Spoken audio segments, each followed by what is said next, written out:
Welcome to Maddy maths. இன்னைக்கு நம்ம சென்னை இந்திரா நகர்ல வந்து பாத்தீங்கன்னா நம்ம அஜித் சாருக்கு பயங்கரமான ஒரு மியூரல் ஓபன் பண்ணிருக்காங்க. சரி வாங்க அது எப்படி இருக்குன்னு பார்க்கலாமா? லெட்ஸ் கோ.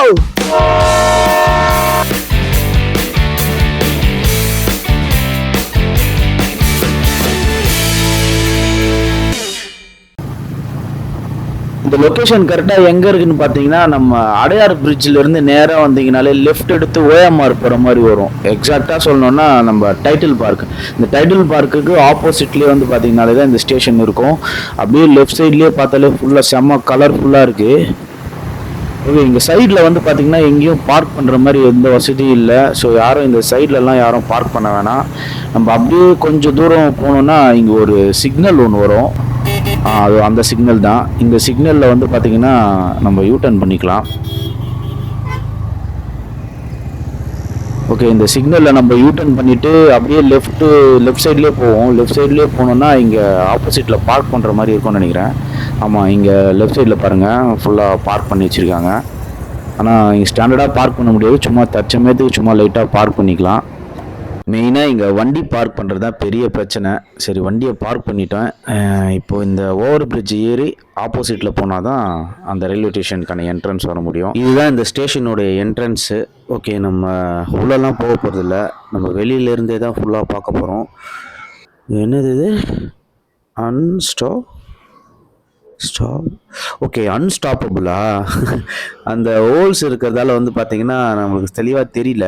இங்கே பாருங்கள், ஃபுல்லாக வந்து பார்த்திங்கன்னா கொஞ்சம் அந்த ஜிக்ஸாக்காக இருக்கா, அந்த ரேண்டமாக இல்லை. சரி, நம்ம இங்கேருந்து கொஞ்சம் வீடியோஸ் மட்டும் எடுத்துகிட்டு நம்ம இந்த பிரிட்ஜ் வழியாக வந்தோம்ல. ஓகே, இது வழியாகவே நம்ம ஆப்போசிட்டாக போயிடுவோம். நம்ம ஆப்போசிட்டாக போனோன்னா பார்க்கலாம், இல்லைனா இந்த பிரிட்ஜ் மேலேருந்து கூட பார்க்கலான்னு நினைக்கிறேன். சரி வாங்க, இந்த பிரிட்ஜ் மேலேருந்தே பார்ப்போம். இது மேலேருந்து பார்த்தா எப்படி தெரியுதுன்னு பார்க்கலாம். இதுதான் இந்த மியூரலோடைய ஃபுல் வியூ. உண்மையாகவே சொல்லணும்னா மேலேருந்து பார்க்கும்போது தான் இதோடைய வியூவே பயங்கரமாக இருக்குது. அந்த ஃப்ளாஷு, இந்த ஈகிள், அந்த அஜித் சாரோட ஃபோட்டோஸ் எல்லாம் பயங்கரமாக தெரியுது இதுலேருந்து. இந்த காக்கா ரொம்ப நேரமாக என்னை குத்திகிட்டே இருக்கு. இப்போ குத்தம் பாருங்களேன், இப்போ வந்து என்னை கடிச்சிட்டு போவோம் பாருங்களேன்.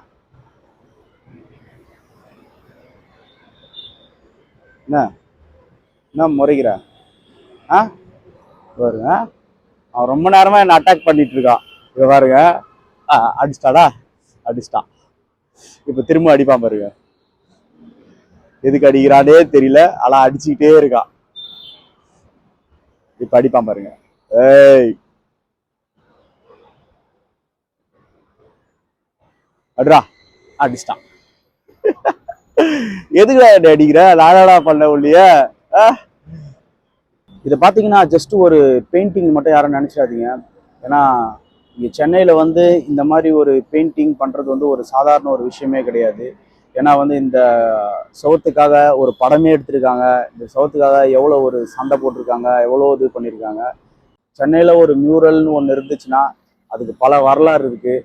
நீங்கள் நிறைய இந்த காசிமேடு சைடு, இந்த பீச் சைடெலாம் போனீங்கன்னா நிறைய பெயிண்டிங்ஸ் இருக்கும். நிறைய சவுத்தில் வந்து பார்த்தீங்கன்னா இந்த பொலிட்டீஷியன்ஸு, சினிமா ஆக்டர்ஸு, அவங்களுடைய ஃபோட்டோஸ்லாம் இருக்கும். அதெல்லாம் பார்த்தீங்கன்னா எல்லாமே நீங்கள் சவுத்துலலாம் வந்து பார்த்தீங்கன்னா அந்த மக்கள் எப்படி வாழ்ந்தாங்க, அவங்க என்ன மாதிரி கலாச்சாரங்கள்லாம் இருந்துச்சு, அது எல்லாமே வந்து பார்த்தீங்கன்னா ஒரு பெரிய ஒரு அடையாளம் அது.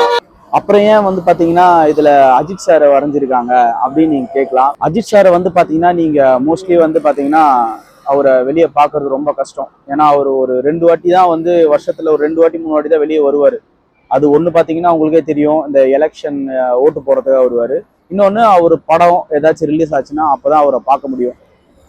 அந்த மாதிரி இருந்த ஒரு மனுஷன் தன்னுடைய சினிமா லைஃப்பில் நிறைய சாதிச்சிட்ட பிறகும் அவருடைய பேஷனை நோக்கி அவர் ஒரு இந்த வயசுலையும் போயிட்டு அந்த ஒரு கார் ரேசிங்லாம் பண்ணதுக்காக தான். இன்னொன்று வந்து பார்த்தீங்கன்னா அவர் வெளியில் ஒரு நல்ல ஒரு பெரிய பிராண்டு கூடவும் அவர் வந்து கொலாப் பண்ணியிருக்கலாம், ஃபாரின் பிராண்டு கூட கொலாப் பண்ணியிருக்கலாம். பட் ஏன் வந்து கேம்பா கூட பண்ணார்னா, கேம்பா வந்து பார்த்தீங்கன்னா 90s கிட்ஸ்க்கு வந்து மோஸ்ட்லி தெரிஞ்சிருக்கும். கேம்பா வந்து அப்போ வந்து இருந்த ஒரு பிராண்டு, ஒரு கூல்ட்ரிங்க்ஸ் கம்பெனி பிராண்டு. அது சில காரணங்களுக்காக வந்து பார்த்தீங்கன்னா அப்போ வந்து ஸ்டாப் பண்ணிட்டாங்க. திரும்பவும் அவங்க வந்து பார்த்தீங்கன்னா இந்தியன் மார்க்கெட்டுக்கு வரும்போது ஒரு பவர்ஃபுல்லான ஒரு ஆள், ஒரு பேஷனபிளான ஒரு ஆள் வந்து தேவைப்பட்டுச்சு. அதுதான் வந்து பார்த்தீங்கன்னா அஜித் குமார் சார். அதனால தான் வந்து அஜித்குமார் சார் வந்து பார்த்தீங்கன்னா சாதாரணமாக வந்து பார்த்தீங்கன்னா வந்து யாரு கூடயும் வந்து இந்த கொலாபரேஷனில் வச்சிட மாட்டார். அவர் கடைசியாக பண்ண ஆட் வந்து பார்த்தீங்கன்னா கொக்கோ கோலா கூட வச்சிருந்தாரு. இப்போ வந்து கேம்பா கூட பண்ணியிருக்காரு. ஸோ அதனால தான் இந்த கொலாப கொண்டாடுற விதமாக தான் வந்து பார்த்தீங்கன்னா கேம்பா வந்து இந்த ஒரு மியூரலை வந்து ஓப்பன் பண்ணியிருக்காங்க, வரைஞ்சிருக்காங்க. ஸோ கண்டிப்பாக நீங்கள் இந்த சைடு வந்தீங்கன்னா எல்லாருமே வந்து இதை பாருங்க. இது நான் வந்து அஜித் ரசிகர் கிடையாது, பட்டு எனக்கு இந்த மியூரலை வந்து நேரில் வந்து பார்க்கும்போது உண்மையாகவே எனக்கே லைட்டாக கொஞ்சம் கூஸ் பம்ப்ஸ் ஆயிடுச்சு. ஏன்னா வந்து நான் ஒரு ரசிகனா, அதான் ஒரு நார்மல் பர்சனா இல்லாமல் அதை பார்க்கும்போது ஒரு ரசிகம் மாதிரி எனக்கே ஒரு ஃபீல் ஆச்சு. நேரில் வந்து பார்த்தீங்கன்னா ஒரு செம்ம ஃபீலாக இருக்கும். கண்டிப்பாக நீங்கள் இந்த சைட்லாம் வந்தீங்கன்னா கண்டிப்பாக இந்த மியூரலை பாருங்கள், பயங்கரமாக இருக்கும். வேறு லெவலில் ஒரு எக்ஸ்பீரியன்ஸாக இருக்கும். சரி, இதோட இந்த வீடியோவை முடிச்சுக்கலாம். இதே மாதிரி இன்னும் ஒரு இன்ட்ரெஸ்டிங்கான ஒரு பிளேஸில் நம்ம பார்ப்போம். அது வரைக்கும் எல்லாருக்கும் பாய்.